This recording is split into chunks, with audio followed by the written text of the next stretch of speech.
Gracias.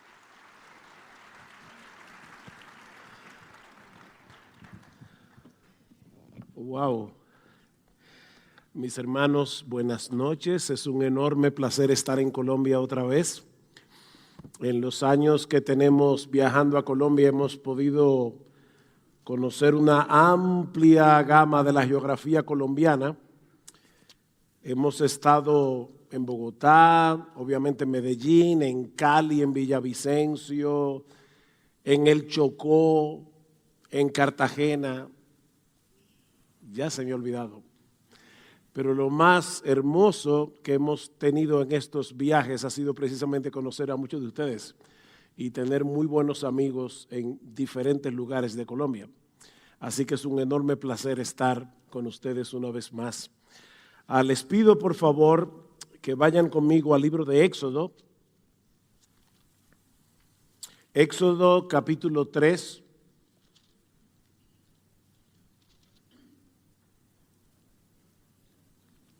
Y vamos a leer los versículos 13 al 14. Dijo Moisés a Dios: he aquí que yo llego a los hijos de Israel, les digo, el Dios de vuestros padres me ha enviado a vosotros. Si ellos me preguntaren cuál es su nombre, ¿qué les responderé? Y respondió Dios a Moisés: yo soy el que soy. Y así dirás a los hijos de Israel: yo soy, me envió a vosotros. Vamos a orar. Soberano Señor, hablar acerca de tu persona, acerca de tus atributos, acerca de tu carácter, es algo que nos sobrepasa por mucho. Por favor, Señor, ven por medio de tu Espíritu Santo y ministra a nuestros corazones en esta hora. Gracias por recordarnos que tú eres un Dios santo. Ayúdanos ahora, Padre, a conocer un poco más quién eres tú y llénanos de asombro ante tu grandeza, porque te lo pedimos en el precioso nombre de Cristo. Amén y amén. El tema que me toca tratar en esta hora es el de la simplicidad de Dios. Así que permítanme comenzar reconociendo el elefante en la sala. A muchos les puede resultar chocante que nosotros hablemos acerca de la simplicidad de Dios, del hecho de que Dios es simple. De hecho, eso puede resultar no solamente chocante, sino ofensivo para muchos creyentes, porque presuponen que la palabra simplicidad es sinónimo de simpleza. Y obviamente nuestro Dios es sumamente complejo en cierto modo para nosotros poder entenderlo. De hecho, un teólogo decía, qué complicado es hablar acerca de la simplicidad de Dios. Decir que Dios es simple puede llevar a presuponer a algunos que lo que estamos queriendo decir es que Dios es poco complejo, es fácil de entender, o tal vez que Dios no es muy eficiente, no es un ser poderoso, debido en gran medida a la influencia de la revolución industrial. Nosotros solemos asociar la complejidad con la eficiencia. Mientras más piezas tenga un aparato, más cosas es capaz de hacer. Por ejemplo, este púlpito es muy simple, tiene apenas 4 o 5 piezas. Obviamente, si lo comparamos con mi iPhone, esto es mucho más complicado. Y todos aquí sabemos qué es más eficiente entre mi iPhone y este púlpito. Ahora, si comparamos el cuerpo humano con el iPhone, entonces el cuerpo humano todavía es mucho más complejo, mucho más complicado, mucho más eficiente. Decir entonces que Dios es simple puede parecer que estamos rebajando el ser de Dios. Por eso les decía, hermanos, vamos a comenzar resolviendo este problema, quitando ese fantasma de nuestra mente, porque yo quiero tranquilamente poder exponer la simplicidad de Dios sin que ninguno de ustedes se sienta que estoy ofendiendo a nuestro Dios. La simplicidad de Dios no tiene nada que ver con el concepto de simpleza, como espero demostrar en esta exposición, que voy a tratar básicamente en dos encabezados. En primer lugar, veremos la simplicidad de Dios explicada y en segundo lugar, la simplicidad de Dios aplicada. Ahora, antes permítanme hacer una aclaración sumamente necesaria, sumamente importante. Mis hermanos, cuando hablamos del ser de Dios, debemos reconocer que hay una tensión entre lo que Dios ha revelado de sí mismo en su palabra y lo que Él ha decidido dejar en el misterio. Hay muchas cosas que nosotros conocemos de Dios porque Él las reveló en las Escrituras. Hay muchas más cosas que nosotros ignoramos de Dios porque Él está infinitamente por encima de nosotros. Dicen en Jeremías capítulo 9, versículo 23, que el sabio no debe alabarse en su sabiduría, ni el valiente debe alabarse en su valentía, ni el rico debe alabarse en sus riquezas, mas alábese en esto el que se hubiere de alabar, en entenderme y conocerme que yo soy Jehová. No hay un mayor privilegio, mis hermanos, que conocer al Dios que se ha revelado en su palabra y que ahora es nuestro Padre por causa de nuestra unión con Cristo. Sin embargo, al considerar el ser de Dios, nunca debemos olvidar la enorme distancia, como hablaba nuestro hermano Burke Parson hace un momento. No podemos olvidar la enorme distancia que hay entre Dios y nosotros, aparte de que somos personas limitadas, somos meras criaturas. Y como bien dijo alguien una vez, el objetivo del teólogo que se ocupa de un misterio es echar a un lado las frases que disminuyen el misterio. Así que si a medida que vamos avanzando en el tema de la simplicidad de Dios, tú piensas honestamente, hay cosas aquí que yo no estoy entendiendo, eso es lo que se supone que ocurra, que no lo entiendas. Ni yo tampoco. Esto es un misterio. Estamos hablando del ser de Dios y Dios no es ni como tú ni como yo. Bien, habiendo aclarado esto, veamos ahora en primer lugar la simplicidad de Dios explicada. Mis hermanos, al decir que Dios es simple, lo que estamos afirmando es que Él es uno y que Él no está compuesto de partes. Hasta ahí todo parece muy sencillo. Dios es uno, Él no está compuesto de partes. O para decirlo de otra manera, lo que estamos diciendo es que todo lo que hay en Dios es Dios. No hay absolutamente nada en Dios que no sea Él mismo. Planteándolo de ese modo, pienso que el teólogo James Dolezal tiene razón cuando dice que aún aquellos creyentes que nunca antes habían escuchado hablar acerca de la simplicidad de Dios, y yo no voy a hacer el ejercicio aquí, pero probablemente si yo te preguntara alguna vez, ¿has escuchado una prédica acerca de la simplicidad de Dios? Probablemente muchos aquí levanten la mano, sobre todo en esta generación. Pero como dice James Dolezal, aún aquellos creyentes que nunca antes habían escuchado hablar acerca de la doctrina de la simplicidad de Dios, poseen al menos cierto entendimiento de lo que esto implica, y él lo explica de esta manera.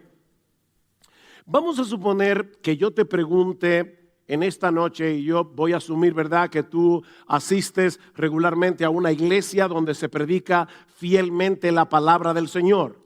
Bueno, si tú eres uno de esos que asiste regularmente, tiene esa bendición de asistir regularmente a una iglesia donde se predica la palabra del Señor, y yo te hiciera la siguiente pregunta: ¿crees tú que algo que no es Dios es necesario para que Dios sea quien Él es? ¿Cuál sería tu respuesta? ¿Es posible que Dios necesite de algo que no es Dios para ser quien Él es? La respuesta sería: por supuesto que no. Todos sabemos que nuestro Dios es autoexistente, que nuestro Dios es eterno, que Él es infinito, que Él es inmutable. De paso, tomen nota todas las expresiones que estamos usando con la palabra infinito, inmutable. O sea, todo eso nos dice lo que Dios no es, no lo que Dios es. Eso es importante. Él no depende de nada fuera de sí mismo para ser quien es y para hacer lo que Él decida hacer, lo que hace. Bueno, esto es precisamente lo que queremos decir al afirmar que todo lo que hay en Dios es Dios. Él no está compuesto de partes. Así que en vez de rebajar el ser de Dios, esta doctrina lo exalta infinitamente por encima de todos los seres creados, porque todos los seres creados son compuestos, somos compuestos. Tú y yo estamos compuestos de cuerpo y alma. Nuestro cuerpo está compuesto de un montón de partes. Nuestras almas están compuestas de esencia y atributos, pero no Dios. Él no está compuesto de partes y por lo tanto Él no necesita de nada fuera de sí mismo para ser quien Él es. Yo leí recientemente que un Boeing 747, un avión, está compuesto nada más y nada menos que de 7 millones de piezas. Un Boeing 747. Y si una de esas piezas se daña, por pequeña que sea, pudiera impedir el vuelo del avión. De hecho, hace poco tiempo, unas 3, 4, 5 semanas atrás, estábamos mi esposa y yo en Guadalajara, y el avión en el que estábamos supuestos a regresar a República Dominicana se le dañó una pieza y el vuelo tuvo que ser cancelado. Una pieza de 7 millones y el vuelo tuvo que ser cancelado. Y obviamente nosotros tuvimos que cambiar de planes. Pero Dios no cambia de planes, porque Él no depende de nada ni de nadie para ser quien Él es. Él no depende de nada ni de nadie para llevar a cabo lo que Él decida hacer, porque todo lo que hay en Dios es Dios. Todo lo que Él necesita para ser quien Él es, todo lo que Él necesita para hacer lo que hace es Él mismo. Pensemos por un momento en este conocidísimo pasaje de Éxodo capítulo 3. ¿Recuerdan cuando Moisés está pastoreando las ovejas de Yetro en el monte Horeb y de repente se encuentra con una zarza ardiendo? Y dice el texto que Moisés se sorprende porque la zarza no se consumía. Entonces Moisés dijo: iré yo y veré esta gran visión. ¿Por qué causa la zarza no se quema? Aunque Moisés no era un experto en química, él sabía por experiencia que para que haya fuego se necesita un material combustible, es decir, un material que pueda arder. Bueno, lo que le resultaba sorprendente era el hecho de que este fuego, que por cierto representaba a Dios, como vemos en el resto del pasaje, estaba ardiendo en la zarza, pero no dependía de la zarza para arder. por eso no se consumía. O sea, se trataba de un fuego que no estaba compuesto de ninguna otra cosa que no fuera el fuego mismo. Este fuego era solo fuego. Era todo fuego. Bueno, de la misma manera, Dios solo necesita ser Dios para ser Dios.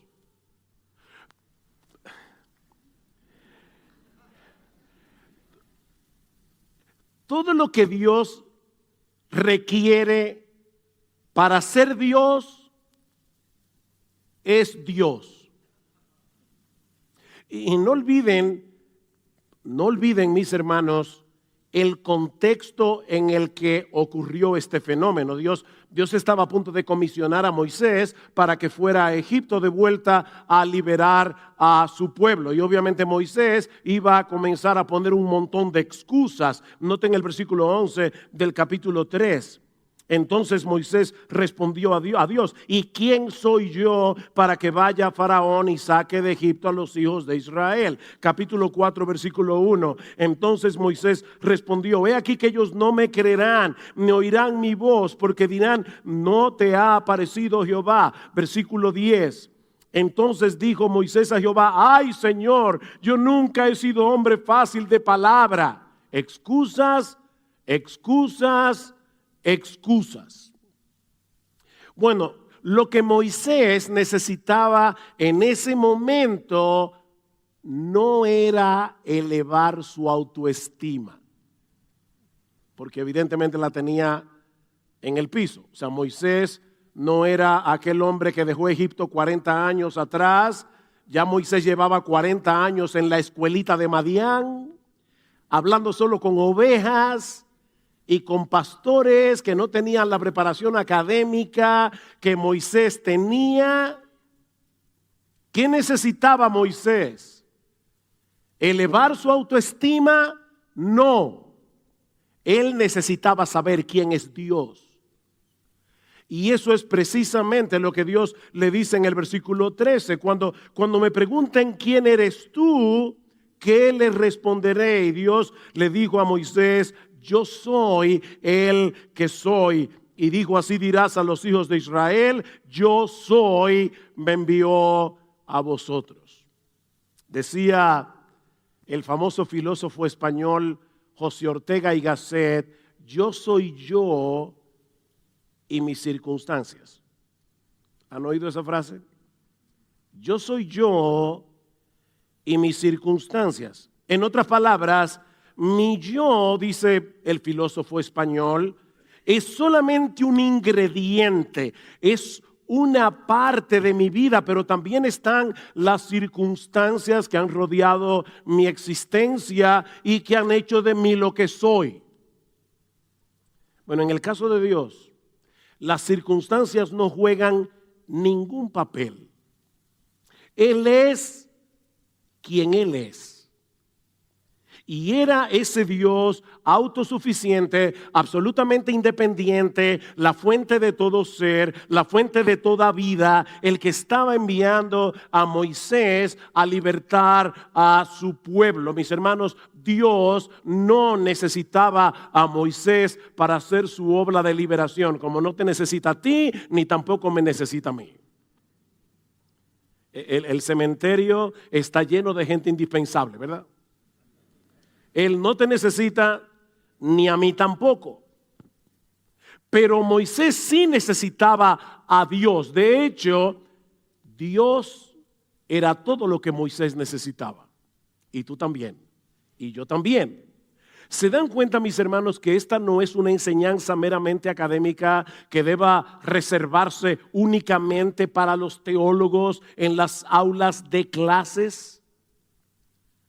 Esta es una verdad esencial acerca del ser de Dios que los creyentes necesitamos conocer para alimentar nuestra confianza y nuestra admiración por Él. Nuestro Dios es quien Él es porque todo lo que hay en Él es Él mismo. Eso es lo que hace Eso es, perdón, lo que la iglesia de Cristo ha creído a lo largo de los siglos. Aunque al final del siglo XIX hasta la fecha, algunos teólogos han negado la simplicidad de Dios o simplemente la han ignorado. Es por eso que en muchas iglesias en el día de hoy nunca se habla acerca de la simplicidad de Dios. Louis Berkhof, el gran teólogo, en su teología sistemática, escribió lo siguiente en 1932. En obras recientes sobre teología, la simplicidad de Dios rara vez se menciona. 1932. Y en el año 2019, Carl Trueman afirmó: a lo largo de los últimos siglos, el concepto vital de la simplicidad divina ha sido marginado, revisado e incluso rechazado. Sin embargo, ha sido y es fundamental para la doctrina cristiana de Dios. ¿Oyeron eso, hermanos? Para nosotros poder entender quién es Dios, es fundamental que entendamos el hecho de que Él no está compuesto de partes, que Dios es simple. El padre de la iglesia, Ireneo de León, escribió en el siglo II en su obra Contra herejías que Dios es un ser simple, no compuesto, sin miembros diversos y completamente semejante e igual ¿a quién? A Él mismo. Unos años más tarde, Gregorio de Niza apelaba a la simplicidad divina para afirmar la deidad del Hijo y del Espíritu Santo. Y lo mismo haría luego Agustín de Hipona para defender la Trinidad de Dios, y Anselmo de Canterbury para argumentar a favor de la autosuficiencia de Dios y de la independencia de Dios. Y si damos un salto a la Reforma del siglo XVI, la Confesión belga, publicada en 1561, inicia con este párrafo en su artículo primero. Escuchen, mis amados hermanos, lo primero que dice la Confesión belga acerca de Dios. Todos nosotros creemos con el corazón y confesamos con la boca que hay un ser espiritual único y simple al que llamamos Dios, eterno, incomprensible, indivisible, inmutable, infinito, todopoderoso, perfectamente sabio, justo, bueno y fuente superabundante de todos los bienes. Y así podríamos continuar a través de las grandes confesiones reformadas, la Confesión de Fe de Westminster, la Confesión de Londres de 1689. Podemos continuar con los grandes teólogos que le sucedieron a la Reforma. Dice Francis Turretin en el siglo XVII que los teólogos ortodoxos han enseñado constantemente que la esencia de Dios es perfectamente simple y libre de toda composición. Ven, hermanos, esto es lo que la iglesia cristiana ha creído en casi 2000 años. Ahora bien, ¿cómo encaja la simplicidad de Dios con los atributos de Dios? La Biblia dice que Dios es santo, justo, bueno, omnipresente, omnipotente, omnisciente, eterno, inmutable y todo el resto de los atributos que hemos estado estudiando en esta conferencia este fin de semana. Pero eso no quiere decir que cada uno de esos atributos sean una parte de Dios. O sea, como si Dios estuviera compuesto de un 30% de amor, un 40% de santidad, un 20% de justicia.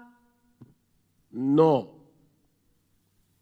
Los atributos de Dios no son una parte de su esencia, sino que describen aspectos de su esencia.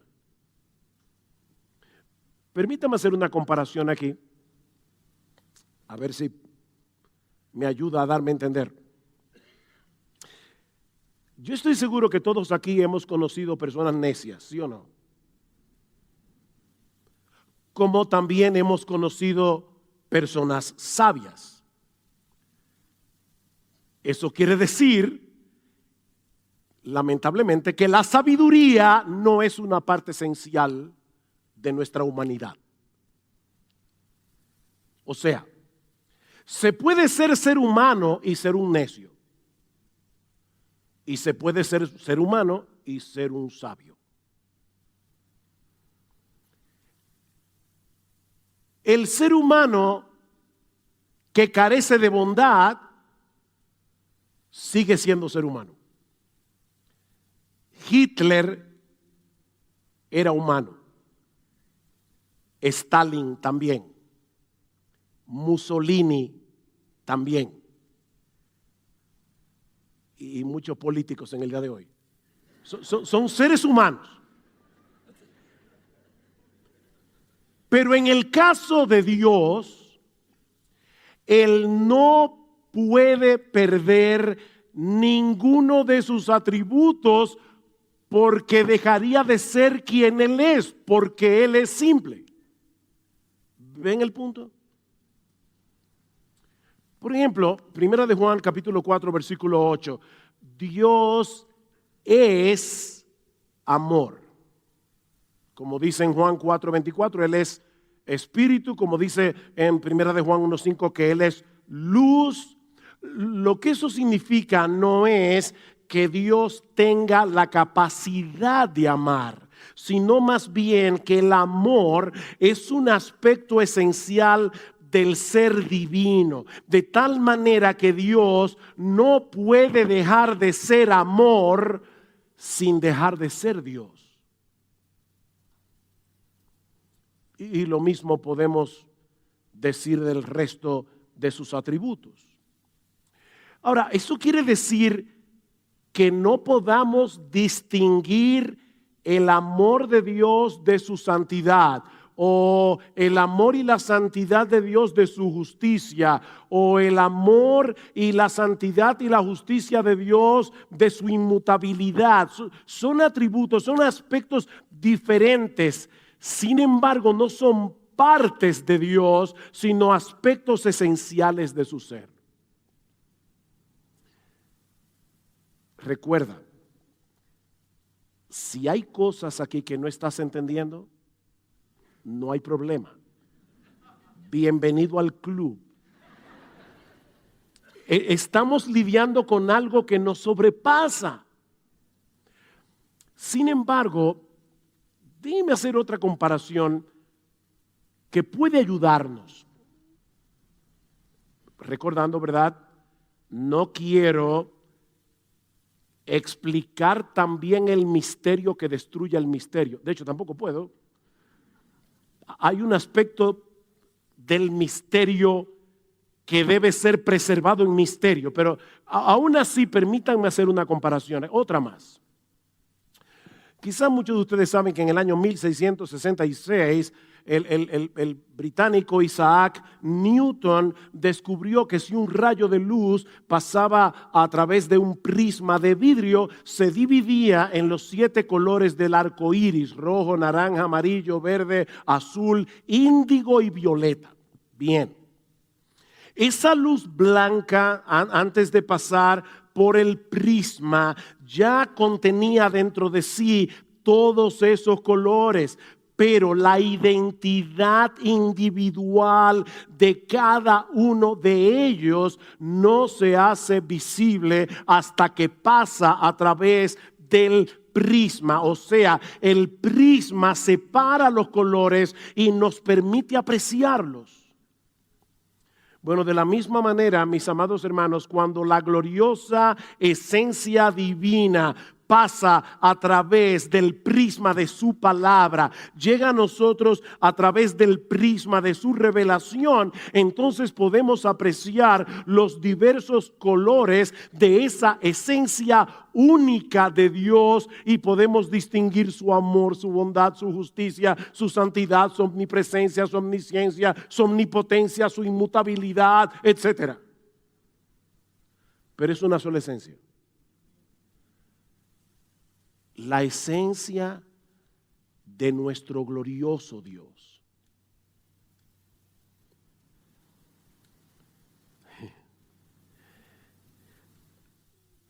Todos esos atributos de los que estamos hablando aquí en esta conferencia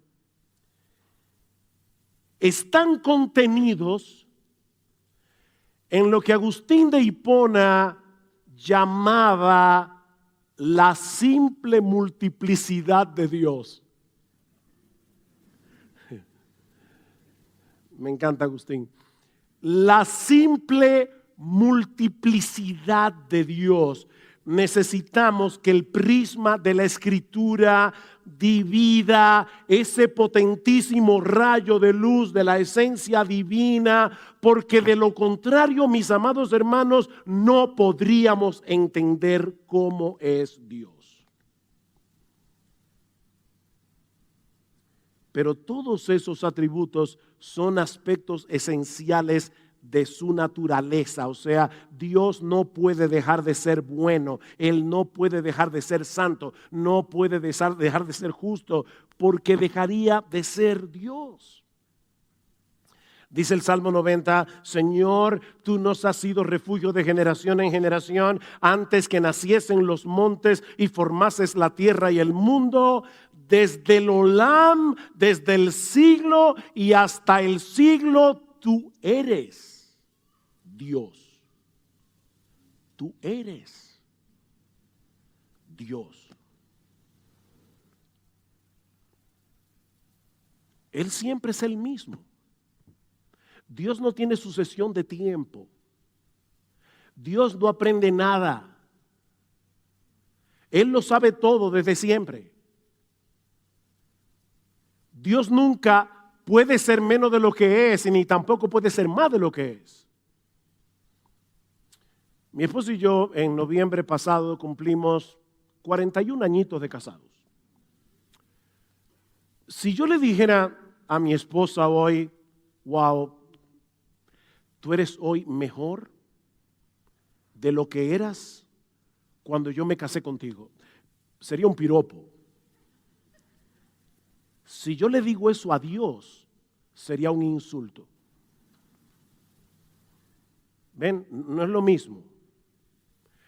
Porque Él no puede ser mejor de lo que es.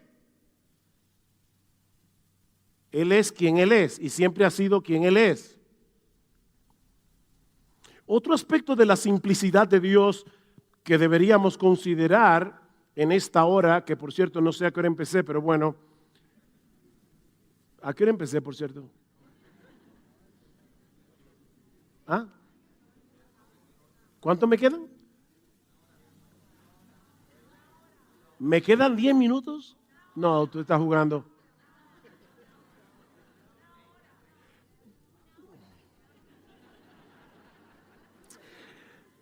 Mis hermanos, ¿cómo?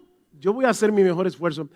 ¿Cómo podemos congeniar la simplicidad de Dios con la Trinidad de Dios? Respuesta. Es precisamente debido a la simplicidad de Dios que Él puede ser trino.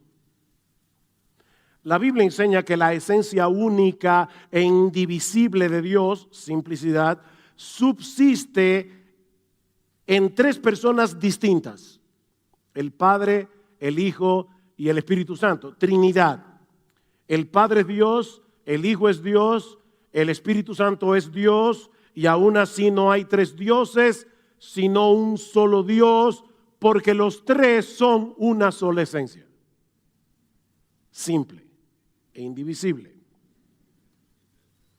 Esto es otro misterio que jamás vamos a poder entender con nuestra mente finita, pero es una verdad que Dios ha revelado de sí mismo en su palabra. Ahora, mis hermanos, por favor, eso no significa que Dios esté compuesto de tres partes llamadas Padre, Hijo y Espíritu Santo, como si el Padre fuera un tercio de Dios, el Hijo fuera otro tercio de Dios y el Espíritu Santo fuera otro tercio de Dios.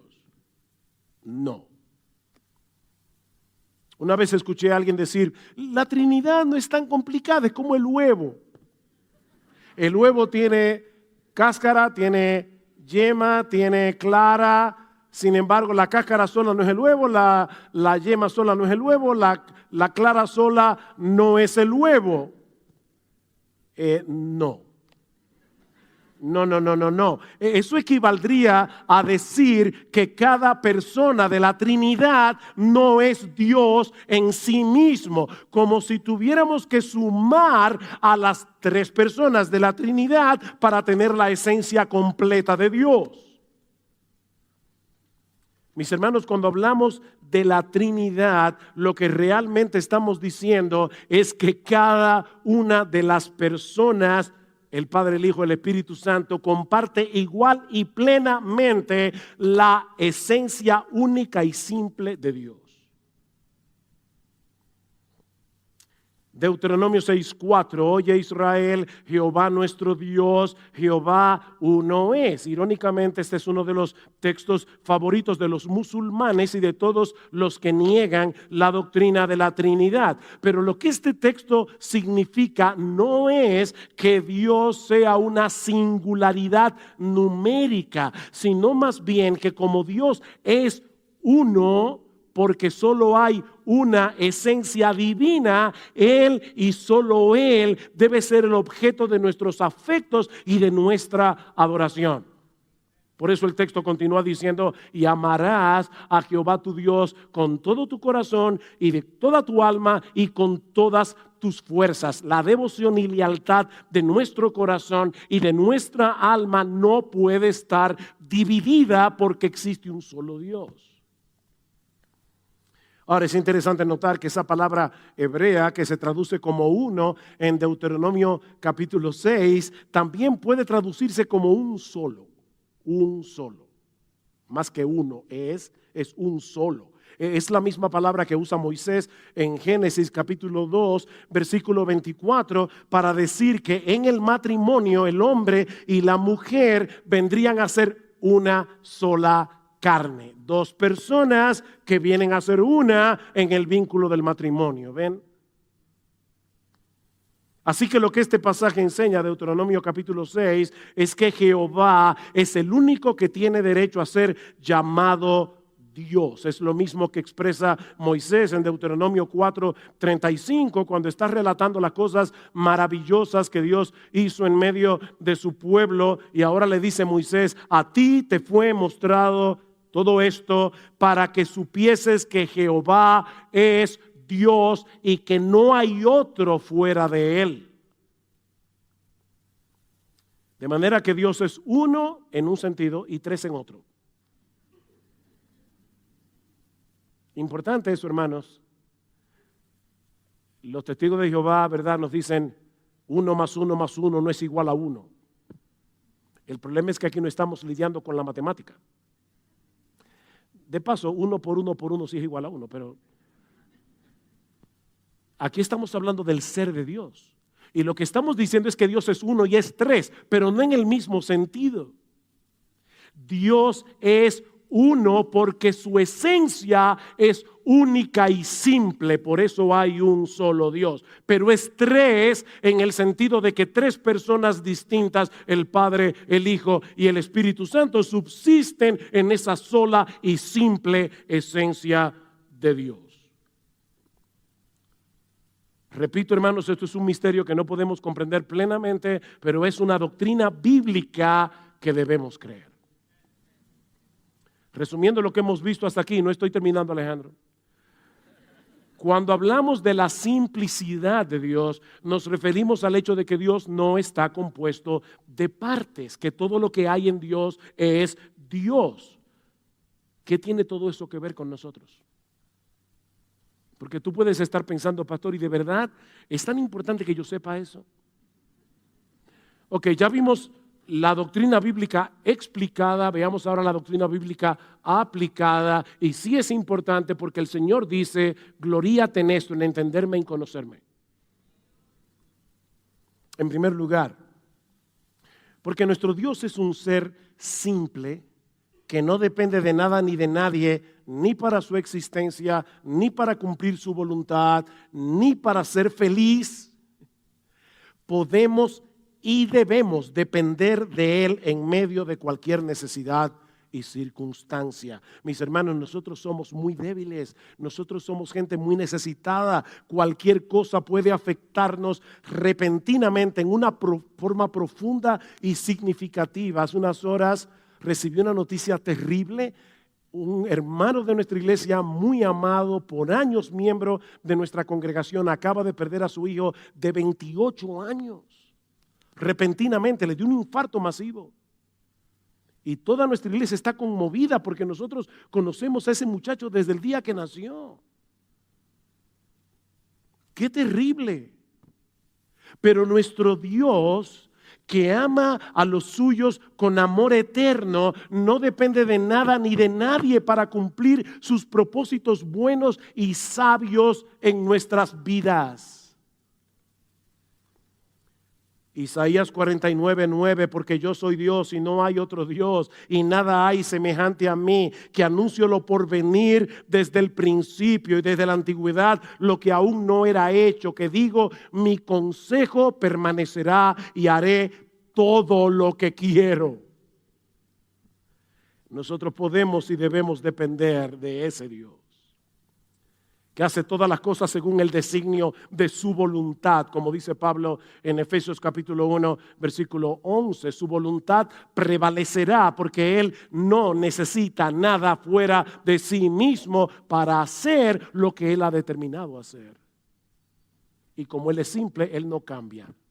Y como Él no cambia, Él te ama hoy con el mismo amor con que te amaba cuando Cristo estaba muriendo en la cruz del Calvario por ti. Y como Él te amaba en la eternidad, cuando Él decidió amarte con amor eterno. En segundo lugar, porque Dios es simple, debemos vivir con la conciencia de que Él está plenamente presente en todo lugar con todos sus atributos. Mañana vamos a estar hablando acerca de la omnipresencia de Dios. Pero me adelanto a decir que lo que eso significa no es que Dios es tan y tan y tan y tan grande que Él llena todo el espacio posible. No.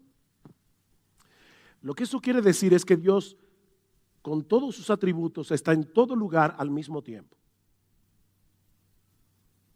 Detrás y delante me rodeaste, sobre mí pusiste tu mano, tal conocimiento es demasiado maravilloso para mí, alto es, no lo puedo comprender. ¿Ven? Estamos en el mismo lugar que David.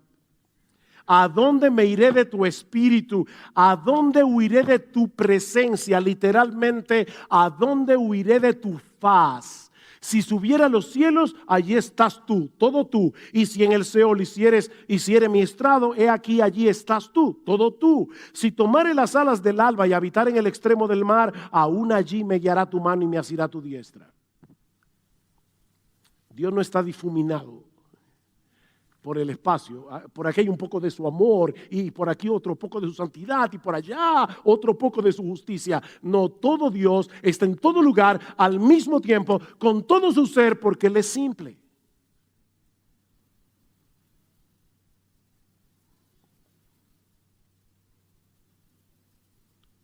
En tercer lugar, voy a cortar. Porque nuestro Dios es un ser simple, debemos procurar, en dependencia del Espíritu Santo, cultivar todas las virtudes que nos hacen cada vez más semejantes a su carácter.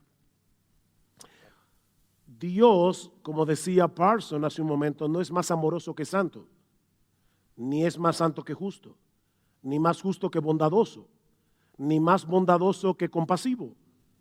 ¿Ven? En su simplicidad, Él es todo eso a la vez. Y dado que Cristo nos redimió para restaurar en nosotros la imagen de Dios, mi amado hermano, los cristianos no podemos darle más importancia a algún aspecto del carácter de Dios por encima de otro a la hora de imitarlo. O sea, tú no puedes decir, bueno, no soy tan santo, pero estoy creciendo en amor. No. Tú tienes que crecer en amor. El fruto del Espíritu no son los frutos del Espíritu. es un solo fruto. El fruto del Espíritu es amor, gozo, paz, paciencia, benignidad, bondad, fe.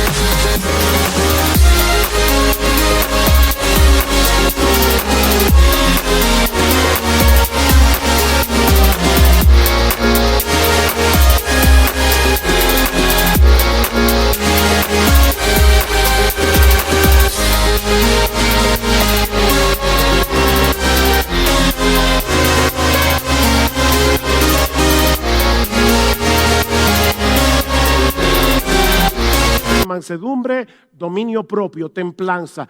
El fruto del Espíritu, lo que el Espíritu produce en aquellos en quienes Él está obrando, es todo eso a la vez, que no es otra cosa que el carácter perfecto de nuestro bendito Señor y Salvador Jesucristo. Así que tú y yo no podemos darnos el lujo de decir, el año que viene es el año de la santidad, ahora es el año del gozo.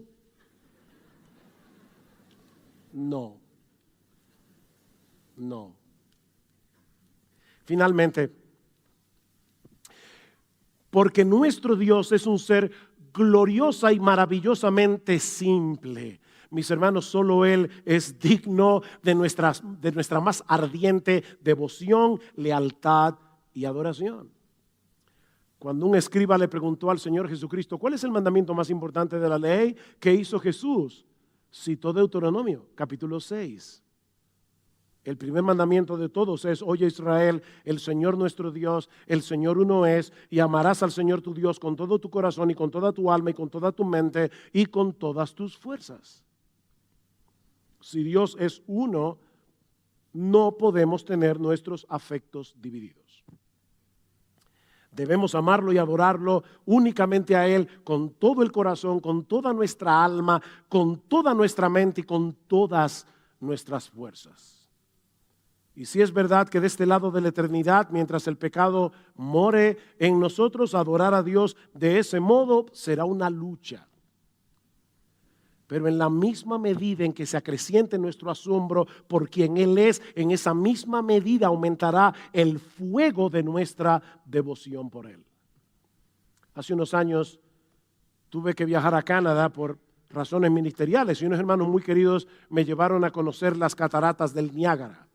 Y obviamente decir que aquello fue impresionante se queda muy corto de lo que fue esa experiencia. Mis hermanos, cuando uno se expone a un espectáculo natural como las cataratas del Niágara, no tenemos que decirnos a nosotros mismos, bueno, ahora yo debo abrir la boca y decir wow.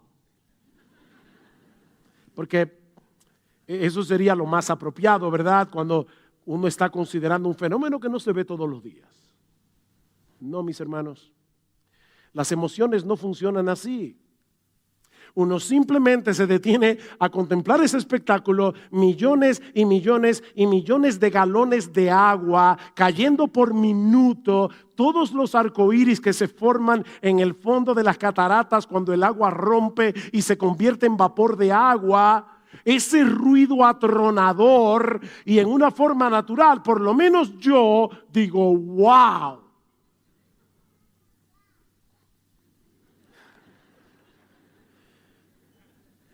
Así funcionan nuestras emociones, así funciona la adoración. Dios nos creó con la capacidad de experimentar asombro ante todo aquello que es hermosamente inusual. Y mis hermanos, en todo el universo no existe nada ni nadie que pueda compararse con ese Dios que no es susceptible de división alguna. Alguien ha dicho que la adoración, me encanta esa definición, es el dulce eco de las excelencias de Dios en el corazón de su pueblo. ¿Qué es la adoración? Es el dulce eco de las excelencias de Dios en el corazón de su pueblo. Él es infinito en su ser y perfecciones, lleno de gloria y majestad, de modo que es imposible conocerle y contemplarle sin ser movido a sobrecogernos de asombro y a querer expresar nuestra admiración por Él. O que sea esta la disposición que el Espíritu Santo produzca en nosotros, que aumente nuestra capacidad wowcística en esta conferencia. De modo que podamos seguir cantando con todo nuestro corazón y con un entendimiento cada vez más profundo a Dios el Padre celestial, al Hijo nuestro Redentor y al Eternal Consolador, unidos todos, alabad, amén, cantad al Trino y Uno Dios, al Trino y Uno Dios, sus alabanzas entonad, su eterna gloria proclamad con gozo, gratitud y amor, que a Él y solo a Él sea toda la gloria por los siglos de los siglos. Amén y amén.